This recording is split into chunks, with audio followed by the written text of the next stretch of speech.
আসসালামু আলাইকুম সকল বন্ধুগণ ভালো আছেন। আমরা শুকর আলহামদুলিল্লাহ বেশ ভালো আছি। আমাদের বিশ্বাস মোবাইল ফোন ট্রেনিং ইনস্টিটিউটের চ্যানেলটি আসলে বেসিক্যালি আমাদের ছাত্রদের জন্য, যারা অত্র ইনস্টিটিউট হতে প্রশিক্ষণ নিয়েছেন এবং চলমান কাজ করছেন, পাশাপাশি যারা আপ টু ডেট হতে চান তাদের সাথে আমরা আপডেট তাদেরকে রাখার জন্য আমাদের এই ছোট্ট পদক্ষেপ। তো এবারে যে পদক্ষেপটা সেটা হচ্ছে সলিউশন গাইড দেওয়া। যেহেতু বার্নিওকে ধন্যবাদ জানাচ্ছি, বার্নিও স্কেমেটিক হার্ডওয়্যার সলিউশনের চমৎকার কিছু সলিউশন দিয়েছে। তো আমরা দেখতেছি যে অনেকেই পরিপূর্ণভাবে এই সলিউশনগুলো কিনতে পারেন নাই, বিকজ আমরা চাচ্ছি যে আমরা যারা দূর দূরান্ত আছেন, যারা এলাকায় বিভিন্ন দোকানে কাজ করছেন বা নিজের দোকান করছেন, তাদের হয়তো এটা বাই করা পসিবল না, যেহেতু অল সেটআপ এখানেও নাই, সেখানেও কমতি রয়েছে। সেক্ষেত্রে আমরা ভাবলাম যে আমরা তাদেরকে একটা স্কেমেটিকের সাপোর্ট দিই এবং এখানে যে মডেলগুলো আছে ধীরে ধীরে আমরা এই মডেলগুলো স্টেপ বাই স্টেপ তাদেরকে সলিউশনগুলো দেওয়ার চেষ্টা করব। আজকে আমরা দেখব চার্জিং এবং ডেটা। এটা হচ্ছে বেসিক্যালি মডেলটা হচ্ছে স্যামসাং J4 প্লাস J415। ওকে, তো J4 এর এই মডেলটির আমরা গাইডলাইনটা দেওয়ার চেষ্টা করব। তো চার্জিং প্রবলেমটা কিভাবে রিপেয়ার করেছেন, রিপেয়ার করার ওয়েটা কি হতে পারে, এটা আসলে চাইলে একজন টেকনিশিয়ান নিজেই করে নিতে পারে, ভালো একটা ফোন থেকে নিয়ে এই লাইনগুলো অ্যানালাইসিস করে নিতে পারে। তো যেহেতু অত দীর্ঘ সময় স্টাডি করার সুযোগ অনেক থাকে না, তারা সলিউশনটা পেয়ে গেলে খুব অল্পতে কাজ করতে পারবে। ওকে, তো আমরা এবার শুরু করছি। জুম দিয়ে প্রথমে আমরা দেখাবো যে এই যে পজিটিভ কানেকশনটা এখান থেকে আসছে, এটা বিভাসের কানেকশন, 5 ভোল্ট এখানে থাকবে। আগে আমরা 5 ভোল্ট এখানে চেক করবো, দেন এখানে যে ক্যাপাসিটি আছে সেখানে চেক করবো। যদি ঠিক থাকে তাহলে ওকে, এই পাঁচটা ওকে। আমাদের নাম্বার 2 তে যে কানেকশন আছে সেটা একটা রেজিস্টার হয়েছেন, যে রেজিস্টার 4025 টা রেজিস্টার যুক্ত হয়েছেন, যুক্ত হয়ে সেটি ডাইরেক্ট উপর রাইসে চলে গেছেন, ওটা যাচ্ছি না আমরা। ওকে, যেহেতু আমাদের বিভাসের কানেকশনটা এখানে আসছেন, এখান থেকে এসে আইসি ফিল্টার হয়ে আইসিটা ফিল্টার করে উপরে চলে গেছে। উপরে কোথায় গেছে লাল কানেকশনটা দেখবো আমরা, উপর ডিরেক্ট মেবি চার্জিং এসিতে চলে আসার কথা। ওকে, এই charging AC, charging AC means অনেকে জানেন না বুটিং এসি।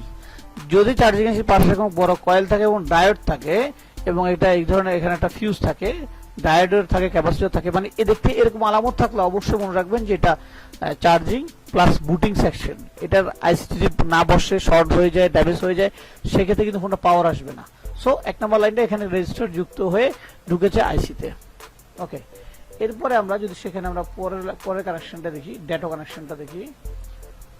2 নম্বর যেটা আমরা গ্রিন কালার দেখেছিলাম, গ্রিন কালারটা এসছে কোথায়? গ্রিন কালারটা হচ্ছে ইউএসবি ডিএম, ডিএম মানে হচ্ছে মাইনাস বোঝাচ্ছে। ওকে, এটিও হ্যাঁ, এটিও সেই চার্জিং এসিতে আসছে, চার্জিং বুট এসিতে আসছে। এরপর এখানে যে আকাশি কালার যেটি রয়েছে, আকাশি কালারটি দেখছি আমরা, ওটাও সেই চার্জিং এসিতে ছিল আকাশি কালারটি, সেটিও আসছে। সেটি এখানে একটি রেজিস্টার যেটা 4024 হয়ে সেম 3 নাম্বার কানেকশন ডাটাতে ঢুকছে। ডাটা 4 নাম্বার যে কানেকশনটি আছে, যেটি চকলেট কালার হয়েছে, এটা 4027। আর এটা এখানে অপোজিটে বোর্ডের ওই পাশে নয়, পাম্প পাশে, পাম্প সাইডে এখানে একটি ডায়োড যুক্ত হয়েছে। এই ডায়োডগুলো শর্ট থাকলে অনেক সময় হয় কি, ডায়োডগুলো শর্টের কারণে অনেক সময় ডাটা কেবল কাজ করে না, ওভাররিডিং হয়ে যায়। ইউএসবি আইডি, এটা আইডি নাম্বার, আইডি নাম দিচ্ছে এটাকে, আইডি নাম হিসাবে পরিচিতি দিয়েছে। ওকে, আইডি, এটিও আসছে চার্জিং এসিতে। তাহলে সকল এই লাইনগুলো চার্জিং এর পজিটিভ থেকে এসে বা চার্জিং কানেক্টর থেকে এসে ইন হয়েছেন, নট আউট, ইন হয়েছেন। ওকে, এবার এখানে আরো দুটি কানেকশন আছে আবার গ্রিন এবং আকাশি কালারের, যেটা এপি ডি প্লাস এবং ডি মাইনাস বলছে। এটি এপি ডি প্লাস মানে হচ্ছে সিপিইউ থেকে।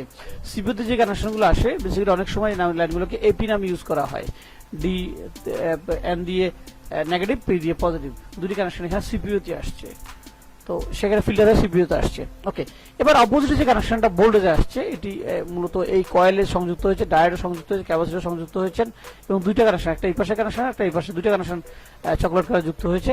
যুক্ত হয়ে এখানে বলছে বিপিএস পাওয়ার কানেকশন। আসলে মূল ভোল্টেজ তো এখানে হয়, মূল ভোল্টেজ বলতে এখানে ব্যাটারির যে ভোল্টেজ হয় সেই ভোল্টেজ হয়।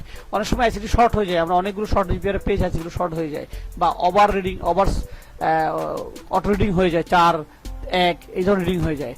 যখন এই ধরনের রিডিং হয়ে যায় তখন কিন্তু মূলত এই কয়েলটির ভোল্টেজটা মিনিমাইজ হয়ে যায়। এখানে কিন্তু রানিং অবস্থায় ভোল্টেজ শো করবে।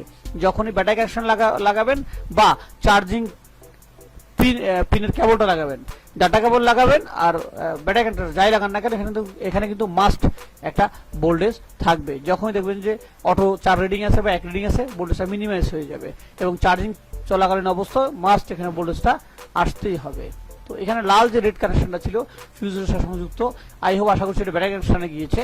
এখানে 4021 নামে একটি রেজিস্টার এখানে ইউজ করেছে, লাইনে হিসাব করে ডায়েট দিয়েছে এবং সাথে ক্যাপাসিটর যুক্ত আছে এবং এটা বি ব্যাটারি ব্যাটারি পজিটিভটা চলে আসছে এটি দেখুন, আর এটা হচ্ছে গ্রাউন্ড, দেখুন পজিটিভটা চলে আসছে এখানে। তো এখানে যদি কোনো একটা কানেকশন মিসিং থাকে বা রিডিং ঠিকভাবে না থাকে সেক্ষেত্রে চার্জিং সমস্যা হতে পারে। ওকে, হ্যাঁ চার্জিং সমস্যা হতে পারে। তো এই যে কানেকশনগুলো আসছে এখানে দেখানোর মূল কারণ হচ্ছে কি যে লাইনগুলো ওখান থেকে এখানে আসছে কিনা। এই সলিউশনে যদি আপনার কাছে থাকে বা আপনার কাছে যদি এই ডকুমেন্টটা এটা থাকে তাহলে যে কোনো সময় এই মডেলটা চার্জিংটা আসলে আপনি প্রপার ফাইন্ড আউট করতে পারবেন। আমি আশা করছি এটি, যেহেতু সিপিইউ লাইনটি সরাসরি বের করতে পারবেন না, কিন্তু বাকি যে লাইনগুলো ভায়া হয়ে ইনপোর্ট হয়ে আসছে এই লাইনগুলো আপনি চেক করবেন প্রপারলি। চেক করার পর যদি দেখছেন সব ঠিক আছে, কোনো সমস্যা নাই, ডায়োডের রিডিং ঠিক আছে, এখানে আইসির আশেপাশে যে ক্যাপাসিটর তার রিডিং ঠিক আছে, এখানে রেজিস্টরের রিডিং ঠিক আছে, ডায়োডের রিডিং ঠিক আছে, তারপরেও চার্জিং হচ্ছে না, সেক্ষেত্রে আপনার চার্জিং আইসিটাই ঘুরে গেছে, এটা ফল্ট হবে। তবে অবশ্যই কেয়ারফুলি আপনার হাত যদি মজবুত না হয় সেক্ষেত্রে কিন্তু ফোনটি ডেড হয়ে যাওয়ার চান্স থাকতে পারে। তবে অবশ্যই আইসিটি ভালো করে নাম্বার মিলিয়ে তারপর আইসিটি লাগাবেন। ধন্যবাদ সবাইকে, আবারও পরবর্তী সলিউশনে দেখা হবে। সুস্থ থাকবেন, ভালো থাকবেন, আসসালামু আলাইকুম।